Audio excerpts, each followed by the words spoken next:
ನಮಸ್ಕಾರ ವೀಕ್ಷಕರೇ, JBM ನ್ಯೂಸ್ಗೆ ಸ್ವಾಗತ. ನಾನು ವೀರೇಶ್ ಬಳಗೇರ್. ರಾಮದುರ್ಗ ಪುರಸಭೆಯನ್ನು ನಗರಸಭೆಯಾಗಿ ಮೇಲ್ದರ್ಜೆಗೇರಿಸಿದ ಹಿನ್ನೆಲೆಯಲ್ಲಿ ರಾಮದುರ್ಗ ಪುರಸಭೆಯ ಅಧಿಕಾರಿಗಳು ಹಾಗೂ ರಾಮದುರ್ಗ ಡಬ್ಬ ಅಂಗಡಿ ವ್ಯಾಪಾರಸ್ಥರು ಹಾಗೂ ಮಾಜಿ ಪುರಸಭೆ ಅಧ್ಯಕ್ಷರುಗಳಾದ ಶಿವಣ್ಣ ಅಂಗಡಿ, ರಾಜು ಮಾನೆ ಸೇರಿದಂತೆ ಹಲವು ಸಂಘ ಸಂಸ್ಥೆಗಳು ಶಾಸಕ ಅಶೋಕ್ ಪಟ್ಟಣ್ ಅವರಿಗೆ ಪುರಸಭೆ ಸಭಾಭವನದಲ್ಲಿ ಸನ್ಮಾನಿಸಿ ಸತ್ಕರಿಸಿದರು. ಬನ್ನಿ ವೀಕ್ಷಿಸೋಣ.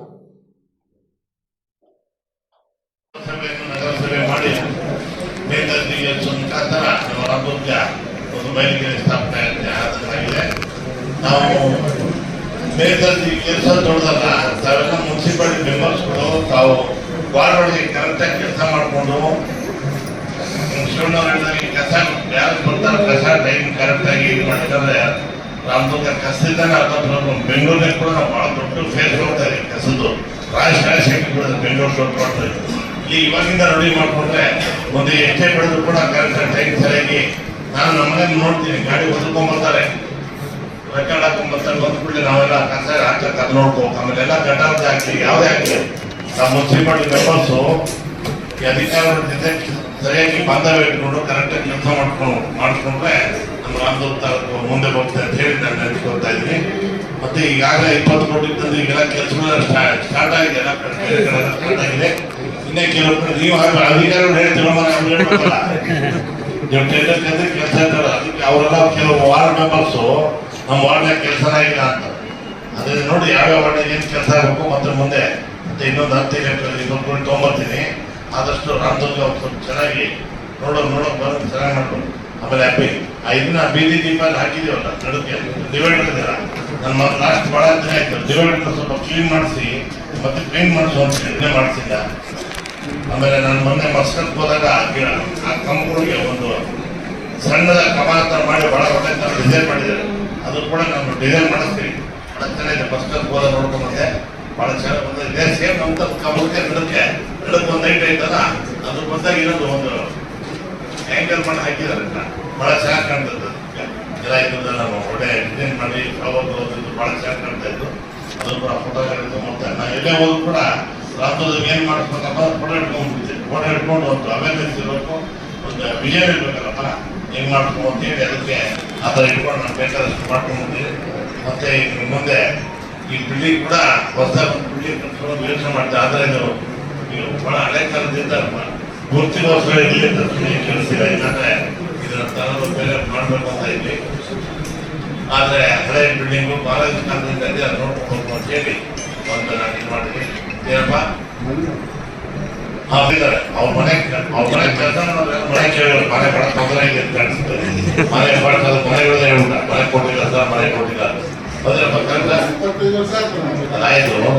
ಅದ್ರ ಮನೆಗಳು ಹೆಂಗ್ ಜಾಗ ತಗೊಂಡಿದ್ವಿ, ಜಾಗ ನೋಡಿ ಜಾಗ ತಗೊಂಡಿದ್ವಿ. ನಾವು ಏನೋ ಜಾಗ ಕೊಡ್ತೀವಿ ಅಂದ್ರೆ ಇರೋರೆಲ್ಲ ಬಂದ್ಬಿಡ್ತಾರೆ, ಇರೋ ಮನೆಯವರೆಲ್ಲ ಬಂದ್ಬಿಡ್ತಾರೆ. ಏನಾಗ್ತದೆ ನಮಗೆ ನಾನು ಬಹಳಷ್ಟು ಕೇಳ್ಬಿಡ್ತಾರೆ, ಮನೆಯವ್ರಿಗೆ ಮನೆ ಕೊಡೋಕೆ ನಾವು ಪೊಲೀಸ್ ರಿಪೋರ್ಟ್ ತರಿಸ್ತಾ ಇದ್ವಿ. ಯಾರ್ಯಾರು ಅರ್ಜಿಗಳಿದೆ, ಯಾರು ಮುನ್ಸಿಪಾಲಿಟಿ ಬೇಕಾದಷ್ಟು ಅರ್ಜಿ ಕೊಟ್ಟಿದ್ದಾರೆ ಅದೆಲ್ಲ ಸ್ಕ್ರೂಟಿನಿ ಮಾಡಿ ಪ್ರಾಮಾಣಿಕವಾಗಿ ಯಾರ ಮನೆಯಿಂದ ಅವ್ರಿಗೆ ಮಾತ್ರ ಕೊಡೋದು.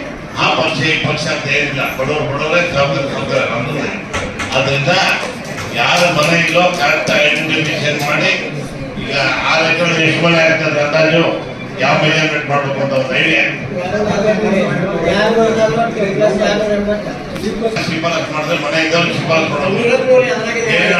ಕಾಂಗ್ರೆಸ್ ಭಾಳ ಕೊಡ್ತಾರೆ, ಅವ್ರ ಮಗಳು ಭಾಗ ಆಗಿಲ್ಲ ಅದೆಲ್ಲ ಏನಾಗ್ತದೆ, ಭಾಗ ಆಗಿಲ್ಲ ಸುಮ್ಮನೆ ಹೊಂಡದಾಗ ಇರ್ತಾರೆ. ಭಾಗ ಆಗಿದೆ ಅಂತ ಅಣ್ಣನ ಹೆಸರು ತಮ್ಮ ಹೆಸರು ನಮ್ಮ ಜೊತೆ ಸುತ್ತಮುತ್ತ ಅವರೇ ಕಾಡು ಜಾಸ್ತಿ ಆಗ್ತದೆ. ಇವ್ರದ್ದು ಹಾಕಿ ಇವ್ರು ಹಾಕಿ ನಾನು ದಯವಿಟ್ಟು ಯಾರು ನನ್ನಿಂದ ಪ್ರಾಮಾಣಿಕವಾಗಿ ಯಾರು ಕೊಡೋದಾರ ಎಲ್ಲ ಫಲಾನುಭವಿಗಳಿಗೆ ಕರೆದು ಮಾತಾಡಿಸಿ ಅವ್ರು ನೋಡಿ ಅವ್ರ ಪರಿಸ್ಥಿತಿ ನೋಡ್ಕೊಂಡೇ ಕೊಡ್ತೀನಿ. ನಾನು ಯಾರು ಶಿಫಾರಸು ನಾನು ಇಲ್ಲ, ನಾನೇ ಪಕ್ಷ ಕೊಡ್ತೀನಿ. ಶಿಫಾರಸಿಗೆ ಪಕ್ಷ ತಗೊಂಡು ಯಾರು ಅರ್ಜಿ ಇದ್ದಾರೆ ಅವ್ರ ಕರೆಸಿ ಅದೇ ಕರೆಸಿ ಒಂದು 50 ಜನ ಕರೆಸಿ ಮೀಟಿಂಗ್ ಮಾಡಿ ಒಂದು 55 ಜನ ಕರೆಸಿ ಒಂದೊಂದು ವಾರ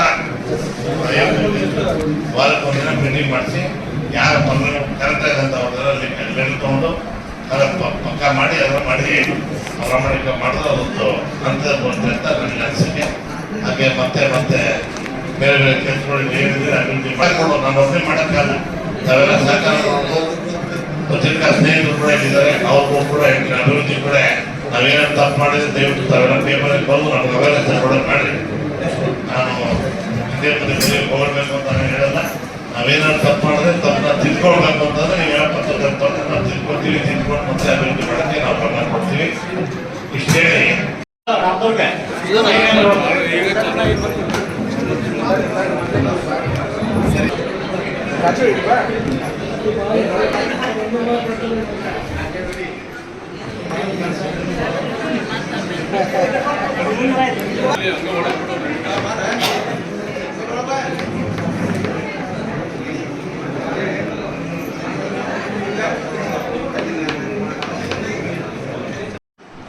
ಏನೇ ಪ್ರಯತ್ನ ಪಟ್ಟಿದ್ದೆ ಸಂದರ್ಭ ಯಾಕೆ ಹೇಳಕ್ಕೆ ಇಷ್ಟಪಡ್ತೀನಿ ಅಂದ್ರೆ ಎಷ್ಟೊಂದು ವೇಗದ ಗತಿಯಲ್ಲಿ ನಮ್ಮ ರಾಮದುರ್ಗ ಪುರಸಭೆ ನಗರಸಭೆ ಆಗುತ್ತೆ ಅಂತ ಹೇಳೋದಕ್ಕೆ ಇಷ್ಟಪಡ್ತಾ ಒಂದೆರಡು ಉದಾಹರಣೆ ಗೊತ್ತಾಗಕ್ಕೆ ಇಷ್ಟಪಡ್ತೀನಿ.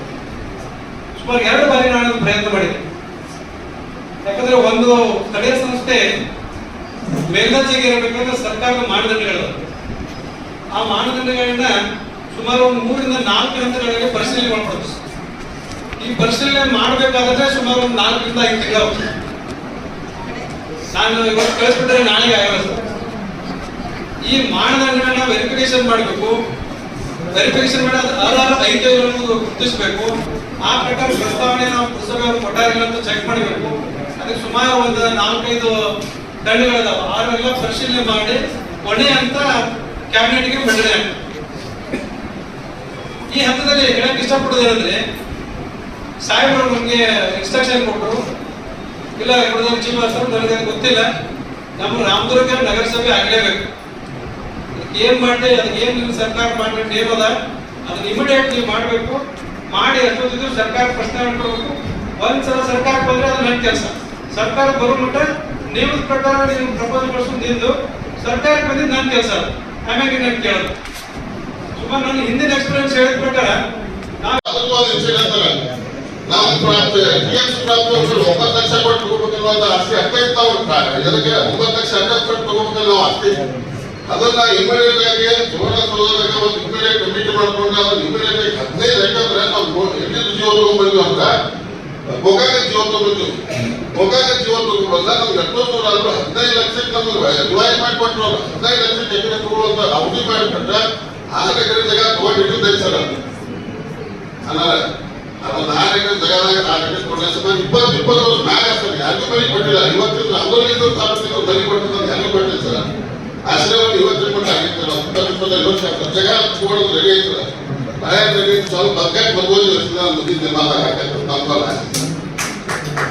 ಅದೊಂದ್ಸರ ಆ ಮೂಲಕ ಡೆವಲಪ್ಮೆಂಟ್ ಅಂತ ಈಗಂತೂ ಕೆಲಸ ಯಾರು ಪ್ರತಿಯೊಬ್ಬರು ಡೆವಲಪ್ಮೆಂಟ್ ಮಾಡ್ತಾರೆ. ಬಸ್ಸಾಗ ಯಾರು ಮಾಡಿಲ್ಲ.